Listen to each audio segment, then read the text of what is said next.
కేంద్ర ప్రభుత్వం కంటోన్మెంట్ బోర్డును రాష్ట్ర ప్రభుత్వం మున్సిపల్ కార్పొరేషన్లో తప్పనిసరిగా విలీనం చేయాల్సిందేనని ఎమ్మెల్సీ అద్దంకి దయాకర్ స్పష్టం చేశారు. ఆదివారం కంటోన్మెంట్ ఎమ్మెల్యే శ్రీ గణేష్ చేపట్టిన రిలే నిరాహార దీక్షలు 6వ రోజున ఆయన దీక్షా శిబిరాన్ని సందర్శించి ఎమ్మెల్యేకు సంఘీభావం తెలిపారు. ఈ సందర్భంగా అద్దంకి దయాకర్ మాట్లాడుతూ ఎమ్మెల్యే శ్రీ గణేష్ చేపట్టిన దీక్షలు పూర్తిగా న్యాయబద్ధమైనవని పేర్కొన్నారు.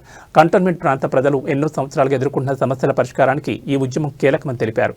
పార్టీలకు అతీతంగా ప్రతి ఒక్కరూ ఈ దీక్షలకు మద్దతు తెలిపి ప్రజల కష్టాలు తీర్చేందుకు ముందుకు రావాలని ఆయన పిలుపునిచ్చారు. ఎమ్మెల్యే దీక్షలను అపహాస్యం చేస్తూ పార్టీలకు అతీతంగా మద్దతు ఇవ్వకుండా బీఆర్ఎస్ పార్టీ నాయకులు అనవసర వ్యాఖ్యలు చేయడం సరికాదని ఆయన విమర్శించారు. అలాగే తెలంగాణ రాష్ట్ర కాంగ్రెస్ ప్రభుత్వం నూతన జిల్లాను తొలగించబోతోందంటూ తప్పుడు ప్రచారం చేయడం తగదని అన్నారు.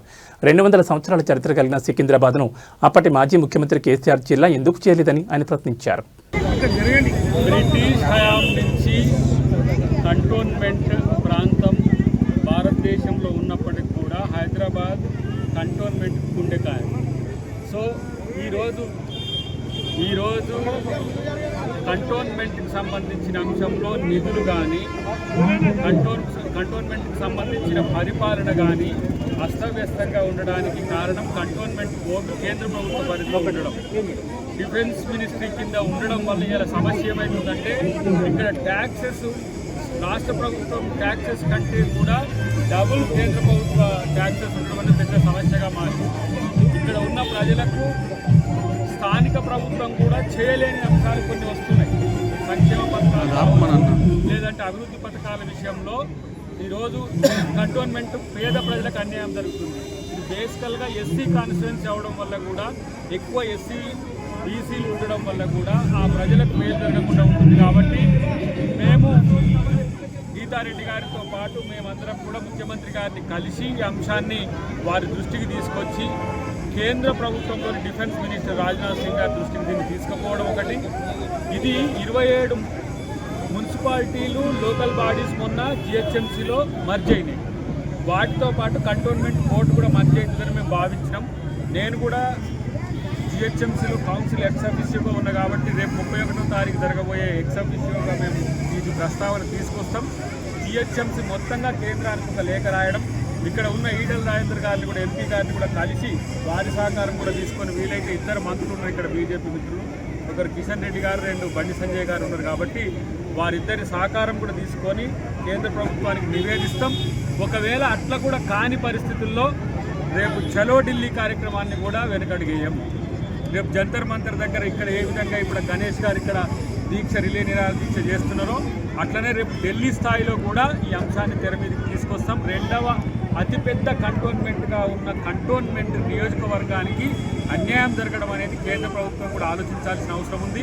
రాష్ట్ర ప్రభుత్వం కూడా అనే అంశం అనేది ఎప్పుడైతే కౌన్సిల్లో చర్చ వస్తుందో అక్కడ కూడా ప్రపోజల్ ఎవరైతే బీఆర్ఎస్ మిత్రులు పెడుతుందో అక్కడ పెట్టమనండి, చర్చిద్దాం. పోయినసారి కూడా తలసాని శ్రీనివాస్ యాదవ్ గారు ఆ ప్రస్తావన తెచ్చినప్పుడు ఎప్పుడైతే మనం డివిజన్ ఇప్పుడు జిహెచ్ఎంసీని ఎన్ని భాగాలుగా చేయాలనుకునేది విధానపరమైన నిర్ణయం. అలాంటప్పుడు సికింద్రాబాద్కు అన్యాయమే జరగదు. ఎందుకంటే హైదరాబాద్కున్న చరిత్ర సికింద్రాబాద్కున్నది. సికింద్రాబాద్ మధ్యన పంచాయతీ పెట్టాలని చూస్తున్న బీఆర్ఎస్ మిత్రులు కానీ బీజేపీ మిత్రులు కానీ మనం అందరం చర్చించి ఒక నిర్ణయం తీసుకున్నాం. ఇక్కడ 40 మంది పైచిల్ కార్పొరేటర్లు ఇలా బీజేపీకి ఉన్నారు, 25 మంది 30 మంది పైచిలకు ఈరోజు బీఆర్ఎస్ కూడా ఉన్నారు. కాబట్టి చట్టసభల్లో పెడదాం, కౌన్సిల్లో పెడదాం. రేపు అవసరమైతే బడ్జెట్ సెషన్లో ఈ అంశాన్ని తెర మీద తీసుకొస్తే దీన్ని అందరం కలిసి నిర్ణయించి తీసుకుందాం. తప్పితే ఒక ఆయన పోయి సిరిసిల్లని తీసేస్తారు, ఒక ఆయన పోయి దాని పేరేంది సిద్దిపేటను తీసేస్తారు, ఇంకొక ఆయన గద్వాలను తీసేస్తారనే ఇవన్నీ పిచ్చివాగులు అనవసరం. సికింద్రాబాద్కు ఉండే ఐడెంటిటీ ఎప్పుడు కూడా నేను అంటున్నా, కేసీఆర్ గారికి చిత్తశుద్ధి ఉంటే సికింద్రాబాద్ రాష్ట్రం సికింద్రాబాద్ జిల్లా ఎందుకు చేయలేకపోయింది? హైదరాబాద్ 200 సంవత్సరాల పైచిలుకు చరిత్ర ఇక్కడ ఉన్నది. సికింద్రాబాద్ పోరాటం బొల్లారం కేంద్రకంగా తెలంగాణ సాయుధ పోరాటంలో మరి బ్రిటిష్ సైన్యాన్ని వ్యతిరేకించిన ప్రాంతం ఇది. దీనికి ఇంత పోరాట పటిమ ఉన్న ప్రాంతాన్ని ఎందుకు సికింద్రాబాద్ ఒక జిల్లాగా బీఆర్ఎస్ చేయలేకపోయింది? రేపు అవకాశం డెఫినెట్గా వస్తుంది. సికింద్రాబాద్ను తన యొక్క ఐడెంటిటీని కాపాడే ప్రయత్నం ముఖ్యమంత్రి గారు చేస్తారు. మేమందరం కూడా దానికి సహకరిస్తాం. ఎందుకంటే మేము కూడా జిహెచ్ఎంసీకి సంబంధించిన వాళ్ళమే, ఎక్స్ అఫీషియో మెంబర్స్. కాబట్టి ఎవరు ఏ డిమాండ్ తెచ్చినా రాజకీయ ప్రయోజనాలు ఒక మంచి ప్రజానాయకుడిని అవకాశం ఇచ్చి మీకోసం పోరాడే ఒక యువకుడిని ప్రజాసేవే లక్ష్యంగా ఈరోజు కంటోన్మెంట్లో కొన్ని సంవత్సరాలుగా నాకు తెలిసైతే నేను ఒక 15-16 సంవత్సరాల నుంచి తనని చూస్తున్నా. అమ్మ గీతమ్మతో కాంచి మొదలు పెడితే గీతమ్మ దగ్గర నుంచి చూస్తున్నా. చివరికి మీ అందరి దయ వల్ల, మీ అందరి ఆశీర్వాదంతో మరి మా పెద్దన్న గణేష్ అన్న ఇవాళ ఎమ్మెల్యే కావడం మాకు అందరికి సంతోషం. మీరు అందరు గెలిపించుకున్న మీకోసం తను ఇట్లా అధికారంలో ఉండి కూడా ఇలా రిలే నిరాహార దీక్ష చేస్తున్నాడు 6వ రోజు అంటే నాకు సంతోషం అనిపించింది. నిన్న అన్న చేసింది ఇట్లా ఉంటే నేను చూస్తున్నా, మీడియాలో చూస్తున్నా.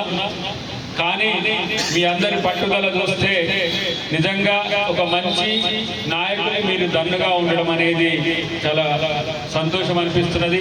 మా కిరణ్ ఇప్పుడే మంచిగా దాన్ని ఉత్సాహపరుస్తూ, ఈ దీక్షని ఉత్సాహపరుస్తూ మీ అందరికి ఇన్ని రోజులు ఉంటున్న మిత్రులందరూ కూడా, పెద్దలందరూ కూడా, వేదిక మీద ఉన్న పెద్దలు మీరందరూ కూడా తనకు దన్నుగా ఉండండి. మేము కూడా నమస్కారాలు. మా వాళ్ళు అంటే మా ఆడవాళ్ళందరూ ఉండడం అంతకంటే సంతోషం ఏం కావాలి నాకు. ఈరోజు రథ సప్తమి, సూర్యుడి జయంతి. ఆ సూర్యుడిలాగా అందరూ వెలిగిపోతున్నారు కాబట్టి మీ అందరికీ నేను నమస్కారాలు తెలియజేస్తాను. మీరు లేకపోతే జీవితమే లేదు, మనం లేకపోతే. అందుకనే ఇంతమంది మహిళలు వచ్చినారంటే తప్పనిసరిగా ఈ ఒక్క ప్రోగ్రాం, ఈ డిమాండ్ ఏదైతే మనం ముందు పెడుతున్నామో, మనకి ఇది కావాలి అంటున్నామో, తప్పనిసరిగా మనం సాధిస్తామని చెప్పి మేము కంటోన్మెంట్ కన్మాట్ సైడ్ కంటోన్మెంట్ కొద్దిగా వేరే సిటీకి తగ్గిపోయి ఉంటుంది కాబట్టి సికింద్రాబాద్ ఏరియా మా హాస్టల్. కానీ మీరందరూ కూడా దీని మీద ధ్యానం పెట్టినారు, సంతోషమైన మాట. నూతన సంవత్సర శుభాకాంక్షలు కూడా తెలియజేయాలి. కొత్త సంవత్సరం మొదలైంది. మరి అలాగే మొన్ననే సంక్రాంతి పండుగ చేసుకున్నాం. సో పండుగ దినమే మిమ్మల్ని కదా, సూర్యుడు అంటే సూర్యుడు లేకపోతే మనమే ప్రపంచమే లేదు. అలాంటి సూర్యుడి జయంతి దినము రథ సప్తమి అంటారు దీన్ని. ఈ ప్రోగ్రాంలో నేను రావడం నాకు ఆనందంగా ఉంది, నా అదృష్టం అని భావిస్తుంది.